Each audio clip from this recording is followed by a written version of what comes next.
Good morning, everyone. Welcome to all of you for the sixth session of the Man Eater of Malgudi. I am Yashwant MP, Assistant Professor in English, working in Government First Grade College, Hannuru, Chamarajnagara, Karnataka.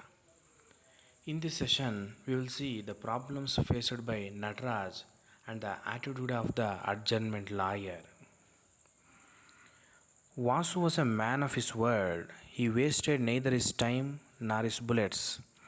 Whenever Nataraj heard his jeep arrive, he would see some bloody object, some small or big, brought in. As he had already a surfeit, he closed his eyes. He was not happy all about it. He had never imagined that his press would become a charnel house. But it was now becoming the charnel house, and he was watching all this helplessly. He thought why he could not ask Vasu to quit. He had acquired this press through years of saving and the generosity of a Muslim fellow who had left for Pakistan and had given him the first offer. Vasu ಒಂದು ರೀತಿಯ ಕೆಲಸದ ವ್ಯಕ್ತಿಯಾಗಿರ್ತಾನೆ. ಕೇವಲ ಮಾತನಾಡುವ ವ್ಯಕ್ತಿಯಾಗಿರಲಿಲ್ಲ, ಖಾಲಿ ಮಾತಾಡುವ ವ್ಯಕ್ತಿಯಾಗಿರಲಿಲ್ಲ. ಆತ ತನ್ನ ಸಮಯವನ್ನಾಗಲಿ ತನ್ನ ಗನ್ನಿನ ಬುಲೆಟನ್ನಾಗಲಿ ವೇಸ್ಟ್ ಮಾಡಿಕೊಂಡು ಕೂತಿರುವಂಥ ವ್ಯಕ್ತಿಯಾಗಿರಲಿಲ್ಲ. ಯಾವಾಗಲಾದರೂ ಇವರ ಅಟ್ಟಕ್ಕೆ ಮೇಲಿನ ಮಹಡಿಗೆ ಬರಬೇಕಾದಂಥ ಸಂದರ್ಭದಲ್ಲಿ ಜೀಪ್ನ ನಿಲುಗಡೆ ಶಬ್ದ ಕೇಳ್ತಿದ್ದಾಗೇ ವಾಸುರ ಜೀಪ್ನ ತುಂಬ ಕೆಲವೊಂದಷ್ಟು ಪ್ರಾಣಿಗಳ ಡೆಡ್ ಬಾಡಿಗಳು ಕಂಡು ಬರ್ತಾಯಿದ್ವು.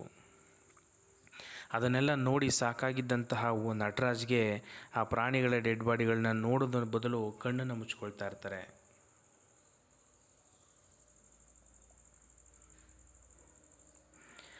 ಹಾಗೆಯೇ ಈ ವಾಸುರವರ ಕಾರಣದಿಂದ ಈ ನಟರಾಜರವರ ಪ್ರೆಸ್ ಒಂದು ರೀತಿಯ ಶವಾಗಾರವಾಗಿ ಮಾರ್ಪಟ್ಟಿದೆ. ಸತ್ತ ಪ್ರಾಣಿಗಳನ್ನು ಶೇಖರಿಸಿಡುವಂತಹ ಜಾಗವಾಗಿ ಬದಲಾಗ್ಬಿಟ್ಟಿದೆ. ಆದರೆ ಇದನ್ನು ಸಹಿಸ್ಕೊಳ್ಳೋದಕ್ಕೆ ಸಾಧ್ಯವಾಗ್ತಾ ಇಲ್ಲದೆ ಇರುವಂಥ ನಟರಾಜ್ ನಿಸ್ಸಹಾಯಕನಾಗಿ ನೋಡ್ತಾ ನಿಂತಿದ್ದಾನೆ ಅಷ್ಟೇ. ಇಂಥ ಸಂದರ್ಭದಲ್ಲಿ ಹೇಗಾದರೂ ಮಾಡಿ ಈ ವಾಸುನ ಈ ಜಾಗದಿಂದ ಹೊರಗಡೆ ಕಳಿಸ್ಬೇಕು ಅಂತ ಯೋಚನೆ ಮಾಡ್ತಿದ್ದಾರೆ ನಟರಾಜ್. ಆದರೆ ಹೇಗೆ ಅಂತ ಅವ್ರ ತಲೆಗೆ ಹೊಳಿತಾನೇ ಇಲ್ಲ. ಆಗ ಯೋಚನೆ ಮಾಡ್ತಾರೆ ನಟರಾಜ್ರವ್ರಿಗೆ ಈ ಪ್ರೆಸ್ ಅನ್ನೋದು ಬಹಳ ಸುಲಭವಾಗಿ ಸಿಕ್ಕಿಲ್ಲ. ಒಬ್ಬ ಪಾಕಿಸ್ತಾನಕ್ಕೆ ದೇಶ ವಿಭಜನೆ ಸಂದರ್ಭದಲ್ಲಿ ಪಾಕಿಸ್ತಾನಕ್ಕೆ ಹೊರಟು ನಿಂತಿದ್ದಂತಹ ಒಬ್ಬ ಮುಸ್ಲಿಂ ಪ್ರಿಂಟರಿಂದ ಇವರು ಬಹಳ ಕಷ್ಟಪಟ್ಟು ಪಡ್ಕೊಂಡಿರ್ತಾರೆ ಈ printing ಪ್ರೆಸ್ಸನ್ನು. The murderous taxidermy of Vasu was diametrically opposite to the love for the birds and the animals of Nataraj's family. Nataraj's uncles had been asking the children to provide sugar to the ants and corn to the crows and sparrows. They felt happy when the mice, squirrels, and birds used it to deplete the granary. ಈ ನಟರಾಜರವರ ಕುಟುಂಬಕ್ಕೂ ಈ ಕೊಲೆಗಡುಕ ವಾಸುರವ್ರಿಗೂ ಬಹಳ ವಿರೋಧವಾದಂತಹ ಆಸಕ್ತಿಗಳಿರುತ್ತೆ. ನಟರಾಜರವರ ಕುಟುಂಬದವರು ಪ್ರಾಣಿಗಳು ತಿನ್ನಲಿ ಅಂತೇಳಿ, ಇರುವೆಗಳು ತಿನ್ನಲಿ ಅಂತೇಳಿ ಸಕ್ಕರೆಯನ್ನೇ ಹಾಕ್ತಿರ್ತಾರೆ. ಈ ಗುಬ್ಬಚ್ಚಿ ಮತ್ತು ಕಾಗೆಗಳು ತಿನ್ನಲಿ ಅಂತೇಳಿ ಒಂದಷ್ಟು ಕಾಳುಗಳನ್ನು ಎಸಿತಾ ಇರ್ತಾರೆ. ಈ ಇಲಿಗಳು, ಅಳಿಲುಗಳು, ಹಕ್ಕಿ ಪಕ್ಷಿಗಳೆಲ್ಲ ಇವರ ಮನೆಯಲ್ಲಿರ್ತಕ್ಕಂಥ ಕಾಳು ಕಡ್ಡಿಗಳನ್ನು ತಿಂದು ತೇಗೋದನ್ನು ನೋಡಿ ಖುಷಿ ಪಡ್ತಾ ಇರ್ತಾರೆ ಇವರ ಕುಟುಂಬದವರು. ಅದೇ ಈ ವಾಸು ಸಂಪೂರ್ಣ ನೇರವಾದ ವಿರುದ್ಧವಾದಂತಹ ಗುಣವನ್ನು ಹೊಂದಿದವನಾಗಿರ್ತಾನೆ. Nataraj felt extremely unhappy at the thought that he had given shelter to this cruel killer of the innocent animals. But as this killer was almost a demon, he could not gather courage to ask him to quit along with his museum. He felt helpless. He feared that the demon could rattle his bones. He felt dwarfed before him. He suffered from impotent rage. The four corners. Vasu had been sending the stuffed animals from the Malgudi town to the four corners of the earth. ನಟರಾಜ್ರವ್ರಿಗೆ ಈ ಟ್ಯಾಕ್ಸಿಡೆರ್ಮಿಯಾಗಿ ಟ್ಯಾಕ್ಸಿಡೆರ್ಮಿಸ್ಟ್ ಆಗಿರುವಂಥ ವಾಸುರವರ ಬಗ್ಗೆ ಸಂಪೂರ್ಣ ಅಸಮಾಧಾನ ಇದೆ. Innocent ಅನಿಮಲ್ಗಳನ್ನು, ಮುಗ್ಧವಾದಂಥ ಪ್ರಾಣಿಗಳನ್ನು ತಂದು ಕೊಂದು ಜಗತ್ತಿನ 4 ಮೂಲೆಗಳಿಗೆ ಅವುಗಳ ಸ್ಟಫ್ಡ್ ಅನಿಮಲ್ಸ್ ಮಾಡಿ ವ್ಯಾಪಾರ ಮಾಡಿ ಲಾಭವನ್ನು ಮಾಡ್ತಾ ಇರ್ತಾನೆ. ಇವನನ್ನು ಹೇಗಾದರೂ ಮಾಡಿ ತನ್ನ ಈ ಅಟ್ಟದಿಂದ ಮಹಡಿಯಿಂದ ಓಡಿಸ್ಬೇಕು ಅಂತ ಯೋಚನೆ ಮಾಡಿದ್ರೂ ಅವರನ್ನು ಎದುರಿಸುವಂಥ ಧೈರ್ಯನೇ ಇರಲಿಲ್ಲ ನಟರಾಜ್ಗೆ. ಯಾಕೆ ಅಂತಂದರೆ ವಾಸು ಒಬ್ಬ ರಾಕ್ಷಸನಂತಹ ವ್ಯಕ್ತಿಯಾಗಿದ್ದ. ಹಿಡ್ಕೊಂಡು ಇವನ ಮೈಮೂಳೆಯನ್ನೇ ಪುಡಿ ಪುಡಿ ಮಾಡುವಷ್ಟು ಶಕ್ತಿಯುತವಾದಂಥ ವ್ಯಕ್ತಿಯಾಗಿರ್ತಾನೆ Vasu. Nataraj admired Vasu for working single-handed on all the branches of his work. But sooner he realized that he was also working single-handed. And if he had the services of Shastri, Vasu had the services of the ruffians of the Mempi forest. Nataraj, however, had no help from any quarter regarding his conflict with Vasu. The poet and the journalist were quite worthless fellows regarding any consultation with them about this conflict. The suggestions of the journalist regarding his problem were roundabout and vague. The poet would suggest reading poetry aloud as a possible step toward driving out the murderous monster.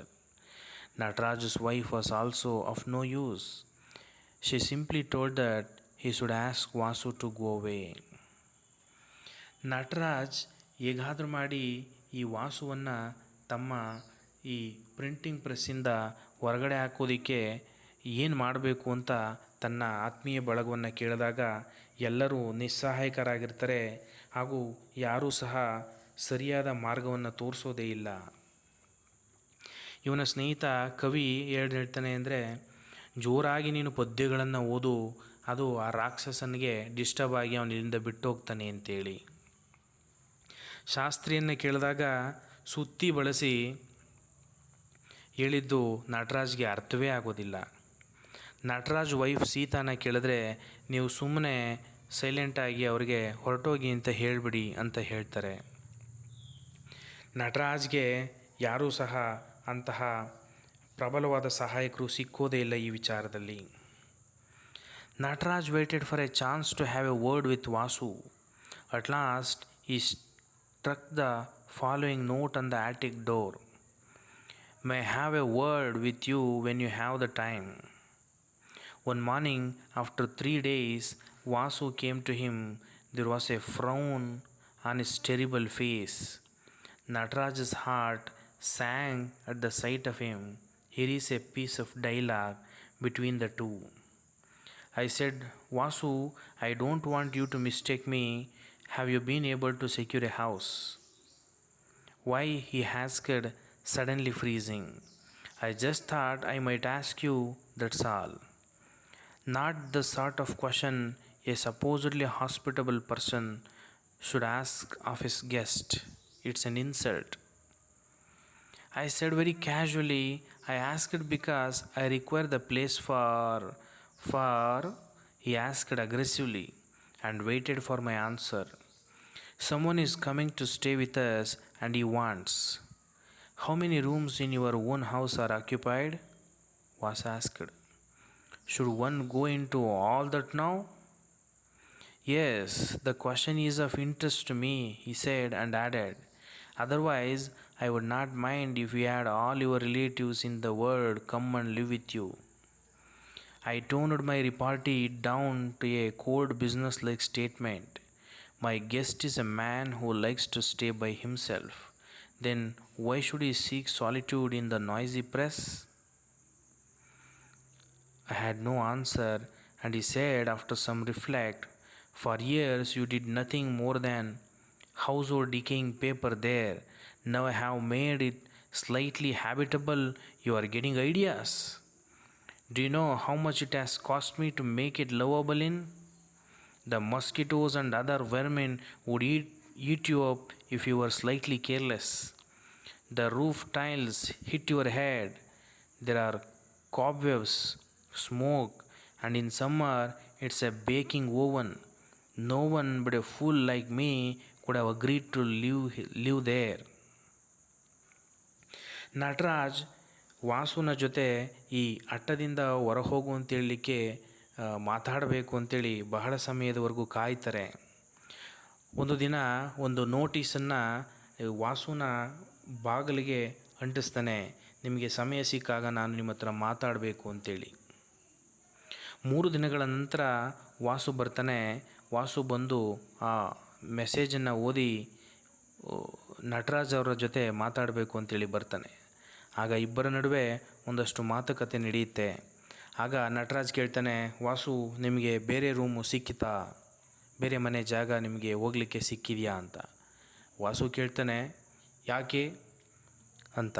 ಆಗ ನಟರಾಜ್ ಹೇಳ್ತಾರೆ, ಇಲ್ಲ ಹಾಗೆ ಕೇಳಿದೆ, ನಮ್ಮ ಕಡೆಯವರು ಒಬ್ಬರು ಇಲ್ಲಿ ನಮ್ಮ ಜೊತೆ ಇರಲಿಕ್ಕೆ ಅಂತ ಬರ್ತಾಯಿದ್ದಾರೆ, ಅವರಿಗೆ ರೂಮ್ನ ಅವಶ್ಯಕತೆ ಇತ್ತು, ಹಾಗಾಗಿ ನಾನು ಕೇಳಿದೆ ಅಂತೇಳಿ. ಆಗ ವಾಸು ಕೋಪಗೊಳ್ತಾರೆ, ಇಷ್ಟು ದಿನ ಇಲ್ಲದ ನೆಂಟರು ಈಗ ಇದೇ ರೂಮ್ಗೆ ಬರಬೇಕಾಗಿತ್ತಾ?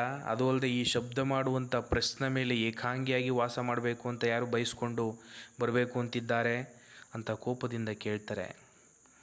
ಆಗ ವಾಸು ಹೇಳ್ತಾರೆ, ನೋಡು ನಟರಾಜ್, ಈ ಕೆಟ್ಟದಾಗಿದ್ದಂತಹ ನಿನ್ನ ಅಟ್ಟವನ್ನು ನಾನು ಬಹಳ ನೀಟಾಗಿ ಸರಿಪಡಿಸಿದ್ದೀನಿ. ಅಲ್ಲಿ ಕೊಳೆಯುವ ಪೇಪರ್ಗಳಿಂದ ತುಂಬಿತ್ತು, ಅಲ್ಲಿ ಕಾಬ್ ವೆಬ್ಸ್, ಹೊಗೆ ಮತ್ತು ಎಲ್ಲದರಿಂದ ತುಂಬಿ ಕೆಟ್ಟು ನಿಂತಿದ್ದಂಥ ಅಟ್ಟವನ್ನು ನಾನು ತುಂಬ ಹಣ ಖರ್ಚು ಮಾಡಿ ಈಗ ಬಹಳ ಇಷ್ಟಪಡುವ ಜಾಗವಾಗಿ ಬದಲಾಯಿಸಿದ ಮೇಲೆ ಈಗ ನೀನು ಅದನ್ನು ಬೇರೆದಕ್ಕೆ ಬಳಸೋದಕ್ಕೆ ಅಂತೇಳಿ ಐಡಿಯಾಗಳನ್ನು ಮಾಡ್ತಾ ಇದೆಯಾ ನಿನ್ನ ತಲೆಯಲ್ಲಿ ಅಂತ ಕೋಪದಿಂದ ವಾಸು ನಟರಾಜ್ಗೆ ಹೇಳ್ತಾರೆ.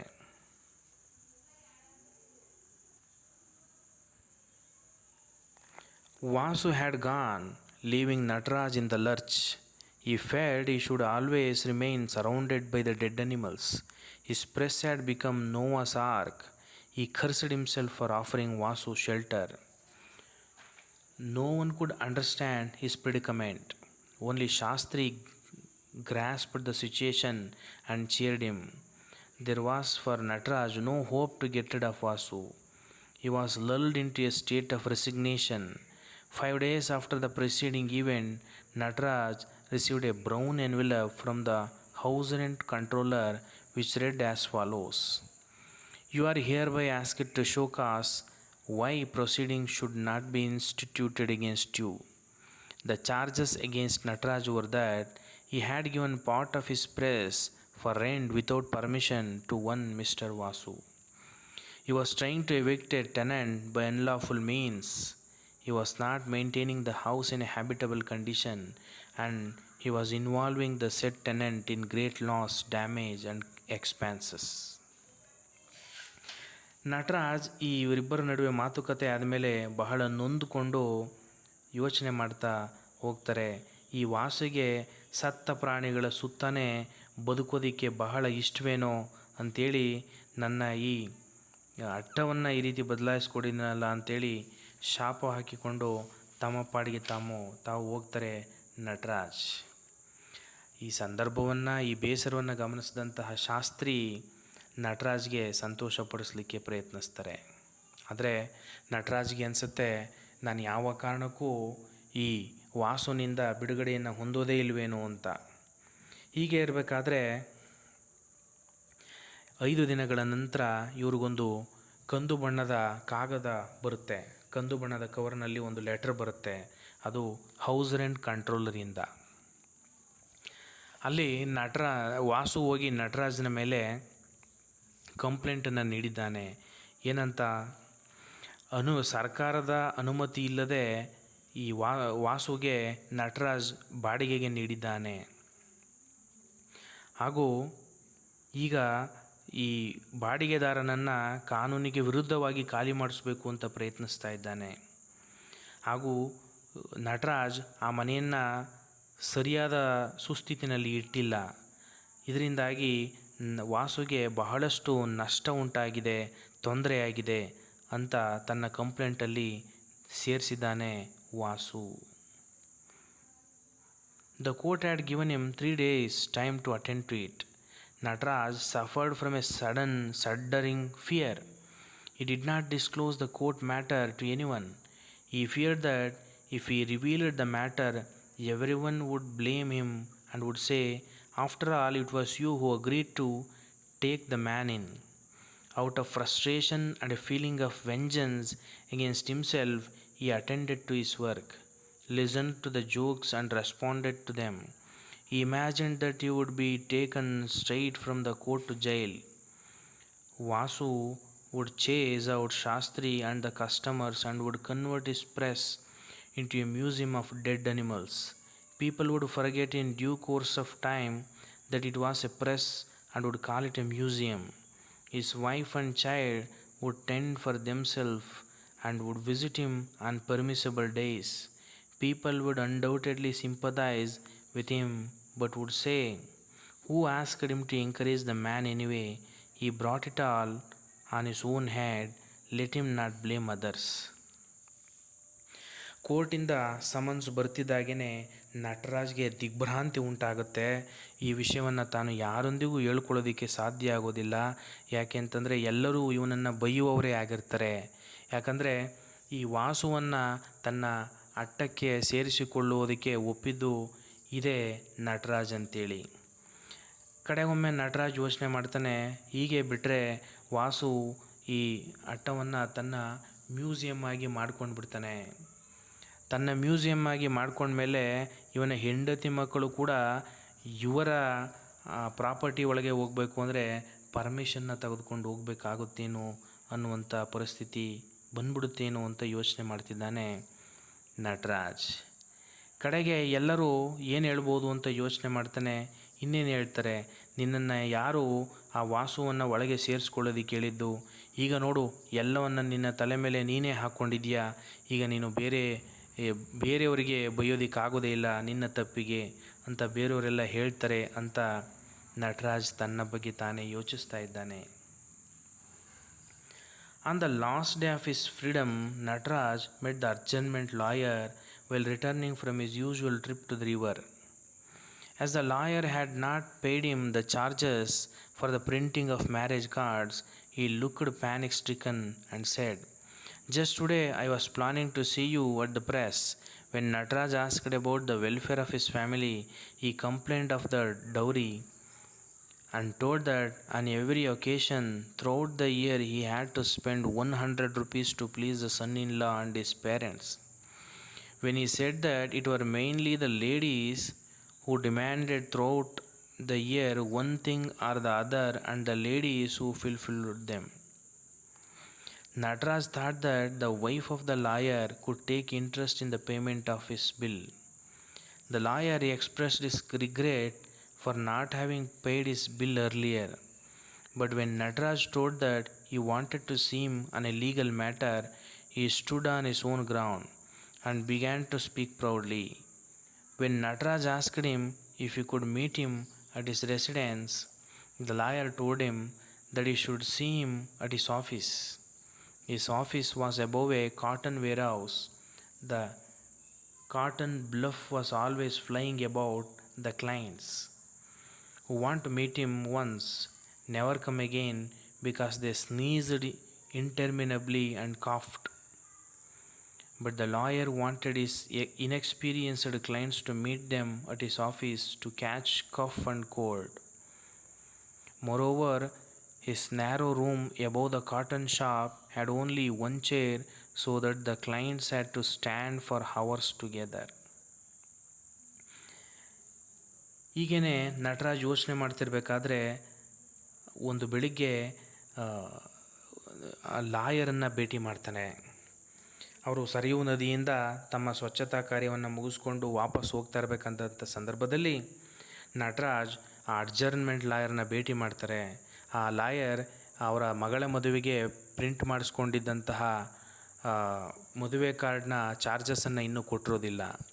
ನಟರಾಜ್ನ ನೋಡಿದಾಗ, "ಓ ನಟರಾಜ್, ನಾನು ನಿಮ್ಮನ್ನೇ ನೋಡಬೇಕು ಅಂತ ಯೋಚನೆ ಮಾಡ್ತಾಯಿದ್ದೀನಿ ನಿಮ್ಮ ಪ್ರಿಂಟಿಂಗ್ ಪ್ರೆಸ್ಗೆ ಬರಲಿಕ್ಕೆ, ಆದರೆ ಬರಲಿಕ್ಕೆ ಆಗಲಿಲ್ಲ" ಅಂತ ಹೇಳ್ತಾರೆ. ಈಗ ನಟರಾಜ್ ಕೇಳ್ತಾರೆ, "ಈಗ ನಿಮ್ಮ ಕುಟುಂಬ ಹೇಗಿದೆ, ನಿಮ್ಮ ಮಗಳು ನಿಮ್ಮ ಅಳಿಯ ಎಲ್ಲ ಹೇಗಿದ್ದಾರೆ" ಅಂತ. ಆಗ ಅವರು ತಮ್ಮದೇ ಪುರಾಣವನ್ನು ಹೇಳ್ತಾರೆ. ಮದುವೆ ಮಾಡಿಕೊಡೋದು ಒಂದು ರೀತಿ ಆದರೆ ವರ್ಷ ಪೂರ್ತಿ ಅಳಿಯನಿಗೆ ತಮ್ಮ ಮಗಳ ಅತ್ತೆ ಮಾವನಿಗೆ ಖರ್ಚು ಮಾಡೋದೇ ಕಷ್ಟ. ಎಷ್ಟು ಖರ್ಚು ಮಾಡಿದ್ರೂ ಕಡಿಮೆನೇ, ಹಾಗೆ ಹೀಗೆ ಅಂತ ಲಾಯರ್ ಹೇಳ್ತಾ ಹೋಗ್ತಾರೆ. ಹಾಗಾಗಿ ಶೀಘ್ರದಲ್ಲೇ ನಾನು ನಿಮ್ಮ ಹಣವನ್ನು ತಲುಪಿಸ್ತೇನೆ ನಟರಾಜ್ ಅಂತೇಳಿ ಲಾಯರ್ ಹೇಳ್ತಾರೆ. ಅವರು ಹೊರಡಲಿಕ್ಕೆ ನಿಂತಾಗ ನಟರಾಜ್ ಹೇಳ್ತಾರೆ, ಸ್ವಾಮಿ, ನಾವು ನಮ್ಮ ಹತ್ರ ಒಂದು ಲೀಗಲ್ ಮ್ಯಾಟ್ರನ್ನ ಸಲುವಾಗಿ ನಿಮ್ಮನ್ನು ಮನೆಗೆ ಒಂದು ಭೇಟಿ ಮಾಡ್ಬೋದಾ ಅಂತ. ಆಗ ಲಾಯರ್ ಹೇಳ್ತಾರೆ, ಲೀಗಲ್ ಮ್ಯಾಟ್ರ್ ಇದ್ದಂಥ ಸಂದರ್ಭದಲ್ಲಿ ನೀವು ನನ್ನ ಆಫೀಸ್ಗೆ ಬನ್ನಿ ಮನೆಯ ಬದಲು ಅಂತ. ಈ ಅಡ್ಜರ್ನ್ಮೆಂಟ್ ಲಾಯರ್ನ ಆಫೀಸ್ ಒಂದು ಕಾಟನ್ ಶಾಪ್ನ ಮೇಲಿದೆ. ಆ ಕಾಟನ್ ಶಾಪ್ನ ಮೇಲಿರೋದ್ರಿಂದ ಆ ಕಾಟನ್ ವೇರ್ ಹೌಸ್ನ ಧೂಳು ಅಲ್ಲಿ ಬಂದಿದ್ದಂಥ ಇವರ ಕಸ್ಟಮರ್ಗಳಿಗೆ ತುಂಬ ಹಾನಿಯನ್ನು ಉಂಟು ಮಾಡ್ತಾ ಇರುತ್ತೆ. ಬಂದವರೆಲ್ಲ ಸೀನ್ತಾ ಇರ್ತಾರೆ, ಕೆಮ್ತಾ ಇರ್ತಾರೆ, ಧೂಳನ್ನು ಕುಡಿದು, ಆ ಕಾಟನ್ನ ಧೂಳನ್ನು ಕುಡಿದು. ಅಂತಹ ಕೆಟ್ಟ ಪರಿಸ್ಥಿತಿಯಲ್ಲಿದ್ದಂಥ ಆಫೀಸ್ಗೆ ಇವರು ತಮ್ಮ ಎಲ್ಲ ಹೊಸ ಕ್ಲೈಂಟ್ಗಳನ್ನು ಬರೆಹೇಳ್ತಾ ಇರ್ತಾರೆ ಲಾಯರ್ ಅವರು.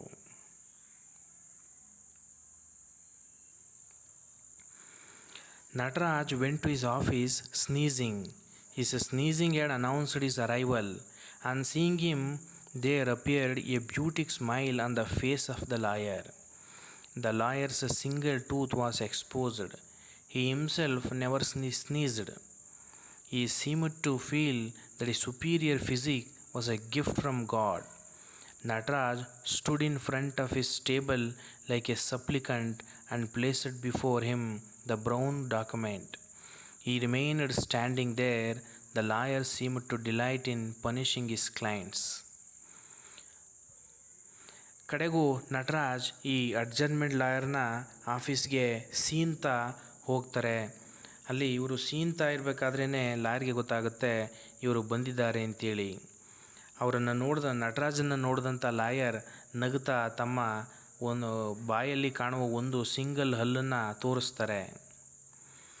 ಈ ಲಾಯರ್ ಎಂದೂ ಕೂಡ ಆ ಕಾಟನ್ನ ವೇರ್ ಹೌಸ್ನಿಂದ ಬರುವ ಧೂಳಿಗೆ ಯಾವತ್ತೂ ಕೂಡ ಸೀನ್ಲೇ ಇಲ್ಲ. ಹಾಗಾಗಿ ಅವರ ಆರೋಗ್ಯದ ಬಗ್ಗೆ ಅವರಿಗೆ ಬಹಳ ಗರ್ವ ಇರುತ್ತೆ. ದೇವರು ಎಷ್ಟು ಚೆನ್ನಾಗಿಟ್ಟಿದ್ದಾನೆ ತನ್ನನ್ನು ಅಂತೇಳಿ ತಾವು ಭಾವಿಸ್ತಾ ಇರ್ತಾರೆ. ನಟರಾಜ್ ತಮಗೆ ಬಂದಿಂಥ ಬ್ರೌನ್ ಕಲರ್ ಡಾಕ್ಯುಮೆಂಟನ್ನು ಈ ಲಾಯರ್ನ ಮುಂದೆ ಇಡ್ತಾರೆ ಹಾಗೂ ನಿಂತೇ ಇರ್ತಾರೆ. After the case was discussed, the lawyer demands his fee. Even though he had not paid the bill of Nataraj, when Nataraj told that he had no penny in his pocket, he said, "Now I am wondering how to pay these charges, even if by you can spare 5 rupees." ಆಗ ನಟರಾಜ್ರವರು ತಾನು ತನ್ನ ಜೇಬಲ್ಲಿ ಯಾವುದೇ ಹಣವನ್ನು ತಂದಿಲ್ಲ ಅಂತ ಹೇಳ್ತಾರೆ. Lawyer ಇದಕ್ಕೆ ಫೀಸನ್ನು ಕಟ್ಟಲೇಬೇಕಾಗಿರೋದ್ರಿಂದಾಗಿ ಹೇಗೆ ಮಾಡ್ತೀಯಾ, ಇದಕ್ಕೆ ಸುಮಾರು 5 ರೂಪಾಯಿ ಆದರೂ ಕೂಡ ಖರ್ಚಾಗುತ್ತೆ ಈ ಕೇಸ್ನ ಸಂಬಂಧಪಟ್ಟ ಫೀಸ್ ಕಟ್ಟಲಿಕ್ಕೆ ಅಂತ ಹೇಳ್ತಾರೆ ಲಾಯರ್. ಇದನ್ನು asked Nataraj to send 10 rupees to his home. The lawyer told that he would adjourn the case for your weeks. Nataraj felt grateful to the lawyer for saving his next 4 weeks and badly sent to him 10 rupees. ಹಾಗಾಗಿ lawyer ಹೇಳ್ತಾರೆ, ಸರಿ, ಹಾಗಾದರೆ ಈಗ ಹಣ ಇಲ್ಲ ಅಂದರೆ ನೀವು ನನ್ನ ಮನೆಗೆ 10 ರೂಪಾಯಿಯನ್ನು ಹೇಗಾದರೂ ಮಾಡಿ ಕೊಟ್ಟು ಕಳಿಸಿ, ನಾನು ಈ ಕೇಸನ್ನು ಸುಮಾರು 4 ವಾರಗಳ ಕಾಲ ತಡೆ ಹಿಡಿತೀನಿ ಅಥವಾ ಮುಂದೋಗುವಂತೆ ಮಾಡ್ತೀನಿ ಅಂತ ಹೇಳ್ತಾರೆ. ಆಗ ನಟರಾಜ್ ಸದ್ಯ 4 ವಾರಗಳ ಕಾಲ ನಿಟ್ಟುಸಿರು ಬಿಡ್ಬೋದು ಅಂತೇಳಿ ಸಮಾಧಾನವನ್ನು ಪಟ್ಕೊಳ್ತಾರೆ ಹಾಗೂ 10 ರೂಪಾಯಿಗಳ ಹಣವನ್ನು ಕಳಿಸ್ತಾರೆ ಲಾಯರ್ಗೆ. Thank you for listening to me. We will see the rest in the coming sessions. Thank you.